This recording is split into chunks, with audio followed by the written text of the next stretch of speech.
ကျွန်တော်နေ့တိုင်းမိန်းကလေးတယောက်ကိုတတ်တယ်ပြီးရင်သူမရဲ့စပင်တွေကို rape လိုက်တယ်သူမရဲ့ခန္ဓာကိုယ်တစ်ခုလုံးကိုဝက်စီတွေနဲ့တုပ်လင်ပြီးပတ်တီးတွေနဲ့တင်းတင်းကြပ်ကြပ်ပတ်ထားလိုက်တာပေါ့နာရီအနှင်းကလေးကြောက်အောင်အချင်းဖောက်ပြီးတဲ့အခါမှာတော့သူမရဲ့ကိုယ်သိန်းတန်းဟာဝက်စီတဲကိုအပြည့်အဝစိတ်ဝင်သွားပါပြီအဲ့ဒီနောက်ဝက်စီတွေကိုပြန်ချီယူပလင်းနဲ့ထည့်ပြီးအရက်ပြန်နဲ့ရောဆက်လိုက်တယ်အဲ့ဒီရောအနောကိုမှပေါင်းခံအိုးထဲထည့်ပြီးအပူဖေးကဖြည်းဖြည်းချင်းပေါင်းခံယူလိုက်တာပေါ့ကျွန်တော်စိတ်ရှည်လက်ရှည်စောင့်ဆိုင်နေခဲ့တယ်နောက်ဆုံးမှာတော့သူမရဲ့ကိုယ်သိန်းတန်းတွေပါဝင်နေတဲ့ရေမွေးတပလင်းထွက်လာခဲ့ပြီးအကယ်၍ကျွန်တော်သာမတူညီတဲ့မိန်းကလေး12ယောက်ရဲ့ကိုယ်သိန်းတန်းကိုစုစည်းနိုင်မယ်ဆိုရင်လောကမှာအကောင်းဆုံးဆိုတဲ့ရေမွေးကိုဖန်တီးနိုင်မှာပါဒီရီမှန်းချက်အတွက်ကျွန်တော်ဟာမူးမတ်မျိုးနွယ်ဝင်အပြိုစင်အမွာညီမ2ယောက်ကိုပြစ်မှတ်ထားခဲ့တယ်ဝက်စီနဲ့ပတ်တီးသုံးပြီးသူမတို့ရဲ့အနံ့ကိုထုတ်ယူလိုက်တဲ့အခါမှာတော့ပိုပြီးလက်ဆက်တဲ့ရေမွေးနှစ်ပလင်းကိုရရှိခဲ့ပါတယ်နောက်တစ်နေ့မှာတော့တီလာရှင်တယောက်ကိုထပ်တက်ပြီးအနံ့ထုတ်ယူခဲ့ပြန်တယ်သူမရဲ့အလောင်းကိုမြေထဲကိုပစ်ချလိုက်တဲ့အခါတမျိုးလုံးထိတ်လန့်တုန်လှုပ်ကုန်ကြတာပေါ့မျိုးစားကြီးတီးသွားတဲ့အခါမျိုးကိုညမထွက်ရအမိန့်ထုတ်ပြန်လိုက်တယ်သူသမီးကိုကာကွယ်ဖို့အတွက်ညဘက်ဘသူကမှအပြင်းမထွက်ခိုင်းတော့သလိုနောက်ဆုံးမှာမျိုးပြင်ကိုပါပို့ဆောင်ပုံရှောင်ခိုင်းခဲ့တယ်ဒါပေမဲ့သူမသိတာတခုကကျွန်တော်ရဲ့နှာခေါင်းဟာအဝေးကြီးကအနံ့ကိုတောင်ရနေတာပဲကျွန်တော်ရေမွေး7ပလင်းစုမိနေပြီနောက်ဆုံးတပလင်းကတော့မျိုးစားကြီးရဲ့သမီးစီကပေါ့သူမရဲ့အနံ့သာရရင်ကျွန်တော်ရဲ့အထူးအစဲဆုံးရေမွေးကြီးပြီးပြည့်စုံသွားပြီ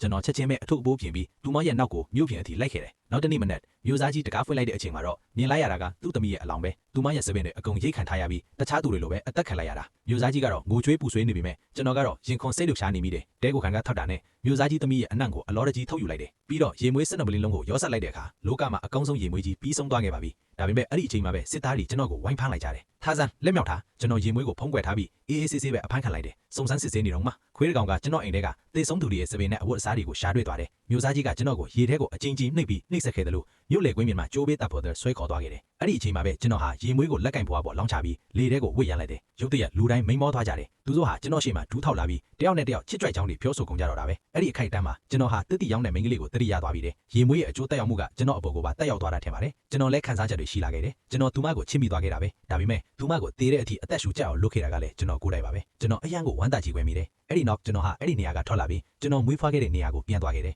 ရေမွေးတစ်ပလင်းလုံးကိုကျွန်တော်ကိုပေါ်လုံးချလိုက်တဲ့အခါမှာတော့အနက်နေရတဲ့မိမအကုတ်လုံးကျွန်တော်စီပြီးလာကြပြီးနောက်ဆုံးမှာတော့ကျွန်တော်ကိုအပိုင်းပိုင်းဆွဲဖဲပေးကြတော့တာပဲ